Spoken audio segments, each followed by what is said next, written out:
a very powerful one. Yeah, he rewarded Aryan pregnancy, so, yeah. Well, I mean, he came to power on all the same points as the ultra-right wing here would espouse. So he came to power against feminism. He's the exact opposite.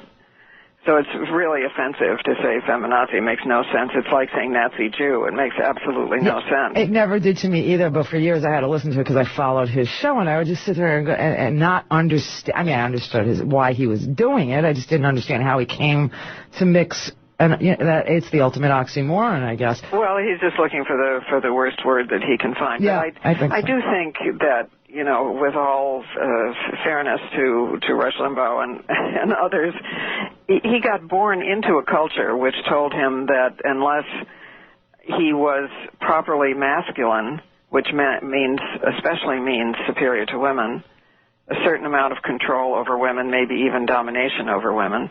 I mean, that's what masculinity is all about. So if you get born into a culture that tells you that a relationship is of 70-30, say, is normal, then 50-50 is incredibly threatening. Yeah. And perhaps the last powerful woman some men have seen were their mothers. And when they see a powerful woman, they feel regressed to childhood again. They feel literally unmanned. Oh, no, not that again. I can't go through that raising. I mean, you know, it's funny, but I actually say to men now, because I'm single too, and I say to men, you know, if you love your mommy, then we can move forward. Mm-hmm. You know, I'm not looking to do that all over again. Yeah, no, well, I think it's, you know, we're all vulnerable to that. We're playing out or digging out, you know, what happened to us as children. So it certainly helps a lot if a man loves his mother and respects his mother, but it helps perhaps even more if he had a father who was nurturing. Yeah, because then he knows that men can be as loving and nurturing as women. Yeah, and it's interesting because, you know, I look at W and I know that his mother was very strong and powerful, but I also know his father was never there. So it's an odd mix, and so I really do think that, you know, when you have a man and a woman who are equals and equally involved in the children, that's when you get the best result. Well, it doesn't, yeah, and it doesn't have to be parents either. I mean, there's nothing, you know, most of human history, we didn't have this kind of just two-parent system. That's very difficult for just two people to raise kids. We need an extended family, a communal family. So if a kid doesn't have a nurturing father, maybe nurturing babysitters or a cousin or an uncle or teachers, or you know, but just so that he knows that it's okay to have all the human qualities, not just those that are wrongly called masculine. How did you get so smart? I mean, how did you know that this was your life's call? I mean, what? I know you're from Ohio, so you know I've lived there too. It's not exactly a strong woman place, you know. So. Well. It is and it isn't, but my question to myself is how come it took me so long? Because, you know, I was well past 30 before I figured out that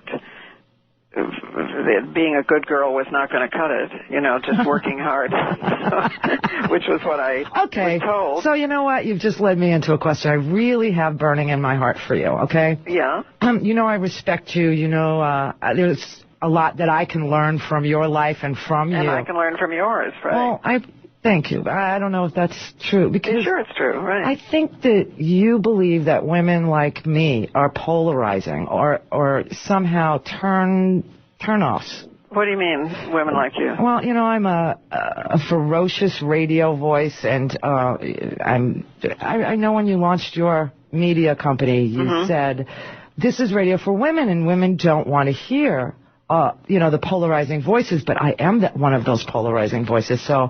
Well, I have to say I don't find you polarizing. I mean, I think that women want to hear other women who can do battle on their behalf, but the problem with right-wing radio is that it is nothing but heat and no light. You know, you're arguing points from which you can learn. Well, yeah, I totally understand the company I keep on talk radio, so I'm always telling them, don't believe anything you hear on talk radio, including me. You know, I'll present facts as I find them, and I'll show you exactly where I got them from, and thanks to the web, you can do that. You can, show them everything you relied on to put your show together, and they can look for themselves and see, are these facts, are these truths, and the truth and facts shouldn't be polarizing. But I just thought that when you were launching your Greenstone, your media company, I just thought, is she talking about me because I'm so... No, actually, I never thought of you when I was saying That's a relief. I really... Yeah, no, because it just... Greenstone is a drive-time centrist, funny, using stand-up comics to put out information and so on. It's not... blessings on NPR, which is great, but it's different from NPR. Blessings on Air America, but it's different from Air America. It's probably less focused on Washington. Our job is more, I think, to connect women's daily lives to what goes on, to policies, so that it's voiced as we experience them. It's literally drive-time centrist, populist radio. It's as our slogans can tell you, as edgy as you can get with the kids in the car is one of our slogans. Well, that's exactly the kind of stuff I do. So I'm drive time. I'm one of the first female talk show hosts. You're not all of Air America. Well, yes, I am. Listen, it's been such a privilege. Thank you so much. I know you're doing stuff on human trafficking. You should actually come live on the show and talk to me and my listeners about how prevalent it really is and how New York City is the point of entry for so much of this, because I don't think people understand that slavery is alive and well. Yes, and actually, in terms of numbers and percentage of the Earth's population, it's bigger than it was in the 1800s, because now it's much cheaper to transport people than it was in those days. But now it's 80% women and kids, because it's domestic labor, sex trafficking.